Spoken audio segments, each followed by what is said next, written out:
नमस्कार, तेज India press में आपका स्वागत है। अभी हमें मसूरी देहरादून रोड पे और ये जगह जो कहलाती है वो कहलाती पानी वाला बैंड। और यहाँ पर हमने देखा परसों रात को एक ट्रक का एक्सीडेंट हो गया था, वो गिर गया था, पलट गया था। तो ये एक्सीडेंट अगर हम आपको बताएं, ये पहली बार नहीं हो रहा है यहाँ पर कोई इस तरह से ट्रक या बस कुछ गिर रही है। पहले भी ऐसे कई बार हमने देखा है, होता गया है और वो इसी बैंड पे होता है। और हमेशा नीचे से आते हुए कोई जो ट्रक वगैरह है वो गिरता है, वो इस तरह से उस साइड को गिरता है। तो उसके कुछ टेक्निकल रीज़न है क्यों ये ऐसा गिरता है। मैं अगर आपको बताऊं, पहला जो मुझे यहाँ पर दिख के आ रहा है वो ये है कि जब कोई स्पीड से गाड़ी आएगी तो जब टर्न होता है, इस तरह का शार्प टर्न है, तो वो कर्व होना चाहिए। कर्व का मतलब ये है जो इधर से वो नीचे चाहिए और वहाँ से ऊपर चाहिए। तो यहाँ पर जो कर्व है वो है पर बहुत कम है।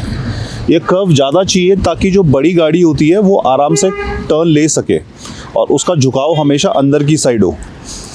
ये इसलिए होता है क्योंकि कोई भी जब गाड़ी होती है वो इसलिए डिसबैलेंस हो जाती है अगर उसका सेंटर ऑफ ग्रेविटी जो है वो अगर रोड से ऊपर है। तो अगर हम देखेंगे जैसे छोटी गाड़ी जा रही है तो ये बिकॉज इनका जो ग्राउंड क्लियरेंस है वो बहुत कम रहता है, तो उनका सेंटर ऑफ ग्रेविटी जो है हमेशा नीचे रहेगा और वो काफ़ी स्टेबल रहती है गाड़ियाँ। पर जब हम कोई बड़ी गाड़ी देखते हैं जैसे ट्रक हो गई, बसेस हो गए, तो वो उनका ग्राउंड क्लियरेंस काफ़ी ऊपर रहता है ग्राउंड से, जिसकी वजह से उनका सेंटर ऑफ ग्रेविटी ऊपर रहता है। और अगर कोई ट्रक जाता है और वो लोडेड है तो उसका सेंटर ऑफ ग्रेविटी बहुत ऊपर आ जाता है, जिसकी वजह से वो बहुत ही अनस्टेबल हो जाता है और ऐसे टर्न्स पे उसके गिरने के चांसेस बहुत ज़्यादा हो जाते हैं। क्योंकि यहाँ पर जिस तरह से मैंने बताया वो कर्व नहीं है जो होना चाहिए, जितना ज़्यादा कर्व चाहिए। जैसे शार्प टर्न पे अगर स्पीड से गाड़ी आती है, क्योंकि जो भी नीचे से आएगा वो स्पीड से आएगा ताकि एक बार में ही पूरा टर्न ये कट जाए, और उसकी वजह से ही ये एक्सीडेंट होता है जब कोई स्पीड से आता है। और अगर लोडेड हो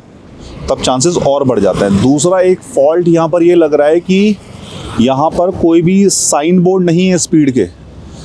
जब प्रशासन को मालूम है कि यहाँ पर एक्सीडेंट्स होते हैं तो एक साइन बोर्ड होने चाहिए दोनों तरफ, ऊपर से आते हुए नीचे से आते हुए।